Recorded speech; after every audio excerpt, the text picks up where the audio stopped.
Metro ఉదయం news కి స్వాగతం. పల్నాడు జిల్లా ఎడ్లపాడు మండలం సందేపూడి గ్రామ హై స్కూల్లో ఈ రోజు శుక్రవారం ఉదయం మెగా కంటి వైద్య శిబిరం నిర్వహించారు అని నిర్వాహకులు డాక్టర్ హనుమంతరావు శ్రీనివాసరావు తెలిపారు. సందేపూడి గ్రామ పరిసర ప్రాంతాల్లో ప్రజలు ఎంతో మంది ఈ మెగా కంటి వైద్య శిబిరంలో పాల్గొని ఉచితంగా కంటి పరీక్షలు చేసుకున్నారు. పెదకాకాని శంకర్ కంటి వైద్యశాల ఆధ్వర్యంలో వైద్య శిబిరాన్ని నిర్వహించారు. ఈ కార్యక్రమంలో సందేపూడి గ్రామ సర్పంచ్ మద్దెవీడి శివరామకృష్ణ తదితర గ్రామ పెద్దలు పాల్గొన్నారు. ఇడపలపాటి నాగయ్య రత్నమ్మ దంపతులు జ్ఞాపకార్థం వారి కుమారుడు ఇడపలపాటి చంద్రయ్య ఆధ్వర్యంలో ఈ మెగా కంటి వైద్య శిబిరాన్ని నిర్వహించారు.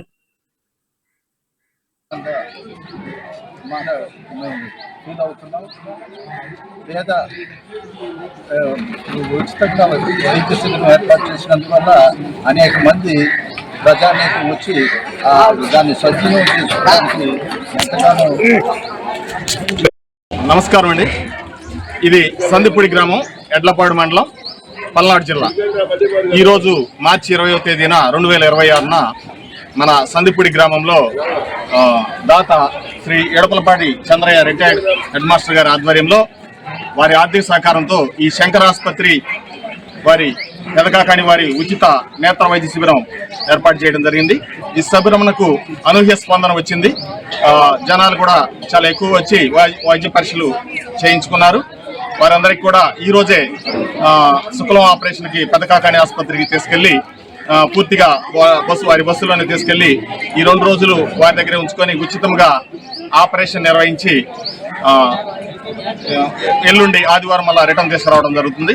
ఈ కార్యక్రమాన్ని సహకరించిన సార్ ఎడపలపాటి చంద్రయ్య గారికి, మరి ఈ కార్యక్రమానికి ఇచ్చేసిన సందిపూడి పరిసర గ్రామ ప్రజలందరికీ కూడా ఈ టీవీ ద్వారా కృతజ్ఞతలు తెలియజేస్తున్నాను. ఇదే విధంగా ఇలాంటి కార్యక్రమాలు భవిష్యత్తులో చంద్రయ్య గారి ద్వారా మరిన్ని సేవలు ఈ గ్రామానికి, సందిపూడి గ్రామానికి భవిష్యత్తులో కూడా జరగాలని ఆకాంక్షిస్తూ నమస్కారం. తీసుకోకుండా మా మేస్టర్ గారు మన గ్రామం మీద ప్రేమతోటి ఏదో ఒక కార్యక్రమం నడిపించాలా, నేను పెద్దవాడిని అవుతున్నాను, మరి మన గ్రామానికి ఏదో సేవ చేయాలనే భావంతో ఇక్కడ హై స్కూల్కి కూడా ప్రతి సంవత్సరం ఆయన న్యూట్రిషన్ ఫుడ్ కోసం ప్రతి సంవత్సరం ఒక 10-12 రూపాయలు ఇస్తున్నారు 10th క్లాస్ పిల్లలకి స్టడీ అవర్స్. అదేవిధంగా ఇంకా ఏదైనా చేద్దామండి, 1 లక్ష రూపాయలు నేను మీకు డొనేట్ చేస్తాను, మన గ్రామంలో ఉండే పేదవాళ్ళకి ఏదన్నా వైద్య సహాయం చేయండి, మందులు తెప్పించి వాడండి అని చెప్పి మేష్ గారు చెప్పారు. పేదవాళ్ళు అంటే ఎవరు మేష్ గారు? దానికి ప్రాతిపదిక ఏమిటి? అది కష్టం కదా చేయడం, నాకు కష్టం, మీకు ఇంకా కష్టం కూడాను. కాబట్టి అది కాకుండా ఏదో ఒక హెల్త్ ప్రోగ్రామ్స్ పెడదామని చెప్పి ఆలోచన చేస్తే మీ ఇష్టం అండి అన్నారు.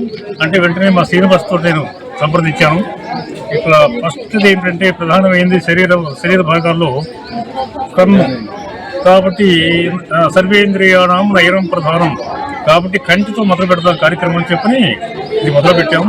శంకర్ హాస్పిటల్ వాళ్ళ సహాయంతో ఈ క్యాంప్ మొదలుపెట్టాము. ఆ తర్వాత ఇది ప్రారంభం మాత్రమే, ఇంకా మేషనరీ చేత మేము ప్రారంభం చేశాము. దీనికి అందరూ సహాయపడ్డారు, ముఖ్యంగా మా సీఎం అంత సక్రమంగా సాగుతుంది. Thank you.